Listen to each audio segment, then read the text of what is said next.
Assalamualaikum warahmatullahi wabarakatuh. Hamdan wa syukran lillah nahmaduhu wa nasta'inuhu wa nastaghfiruh wa na'udzu billahi min syururi anfusina wa min sayyiati a'malina. May yahdihillahu fala mudilla lahu wa may yudlilhu fala hadiya lahu. Shalatan wa salaman daimaini bidawami mulkillah wa ala alihi wa sahbihi. Pertama-tama marilah kita panjatkan puji syukur kehadirat Allah Subhanahu wa taala yang mana telah memberikan nikmat kepada kita semua sehingga saya dan kalian semua dapat menyaksikan video ini.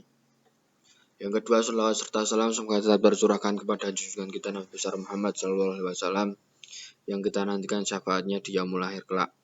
Di sini saya Muhammad Al-Farizi dari kelas Pendidikan Agama Islam 2E ingin menjelaskan sedikit tentang ilmu tarekat yang pada isinya nanti akan mencakup pengertian tarekat, sejarah tarekat Naqsabandiyah, dan ajaran tarekat Naqsabandiyah. Pengertian tarekat.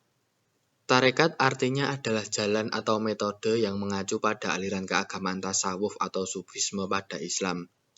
Ya, secara konseptual terkait dengan hakikoh atau kebenaran sejati, yaitu cita-cita ideal yang ingin dicapai aliran tersebut. Jadi dalam hal ini, tarekat adalah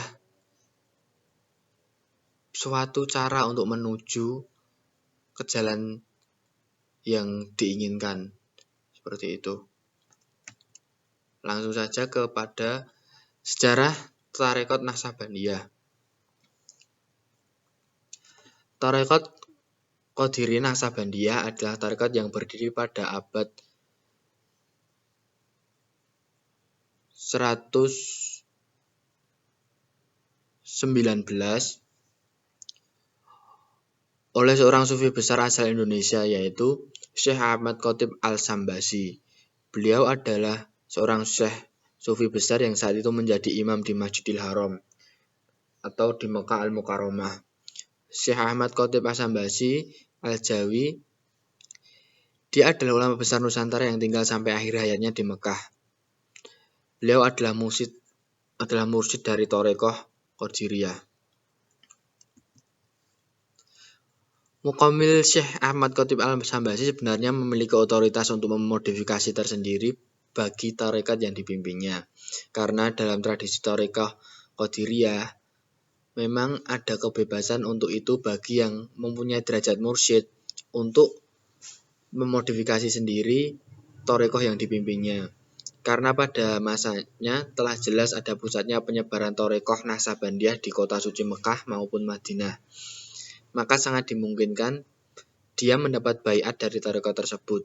Kemudian dia menggabungkan inti ajaran kedua tarekat tersebut yaitu tarekat Qadiriyah dan tarekat Naqsabandiyah dan mengajarkannya kepada murid-muridnya yang terkhusus yang berasal dari Indonesia. Syekh Ahmad Khatib Al-Sambasi memiliki banyak wakil, di antaranya Syekh Abdul Karim dari Banten, Syekh Ahmad Tolhah dari Cirebon, Syekh Ahmad Hasbullah dari Madura, Muhammad Ismail Ibnu Abdul Rahim dari Bali, Syekh Yasin dari Kedah Malaysia, Syekh Haji Ahmad dari Lampung, dan Syekh Muhammad Ma'ruf bin Abdullah Al-Khatib dari Palembang. Mereka kemudian menyebarkan ajaran tarekat ini di daerah masing-masing. Penyebaran ajaran tarekat Qadiriyah Naqsabandiyah di daerah Sambas, Kalimantan Barat yang asal daerah dari Syekh Khatib Al-Sambasi dilakukan oleh dua orang wakilnya yaitu Syekh Nuruddin dari Filipina dan Syekh Muhammad Sa'ad putra asli Sambas. Baik di Sambas sendiri maupun daerah-daerah lain Pulau Jawa, tarekat Naqsabandiyah tidak dapat berkembang dengan baik.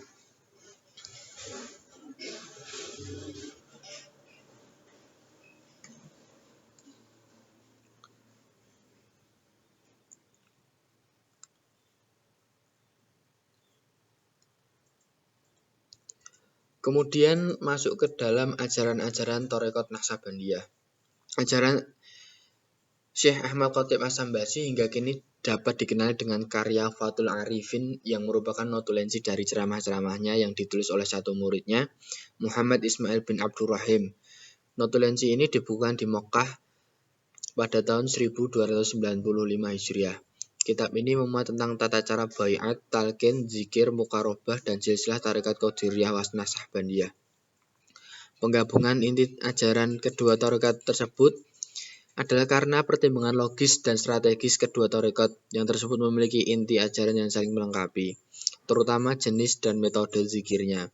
Di samping keduanya memiliki kecenderungan yang sama, yaitu sama-sama menekankan pentingnya syariat dan menentang paham wahdatul wujud. Tarekat Qadiriyah mengajarkan zikir jahar, nafi isbat, sedangkan tarekat Naqsabandiyah mengajarkan zikir sirri ism zat. Dengan penggabungan kedua jenis tersebut diharapkan para muridnya akan mencapai derajat kesufian yang lebih tinggi dengan cara yang lebih mudah atau lebih efisien. Dalam kitab Fathul Arifin dinyatakan tarekat ini tidak hanya merupakan penggabungan dari dua tarekat tersebut.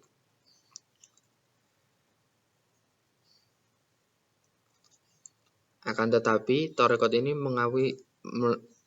adalah penggabungan dari 5 ajaran tarekat, yaitu tarekat Qadiriyah, tarekat Naqsabandiyah, tarekat Anfasiyah, tarekat Junaidiyah, dan tarekat Muwafaqah atau Samaniyah.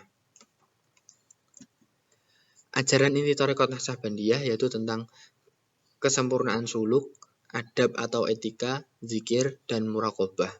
Demikian yang dapat saya sampaikan, kurang lebihnya mohon maaf. Wallahul muwaffiq ila aqwamit thoriq. Wassalamualaikum warahmatullahi wabarakatuh.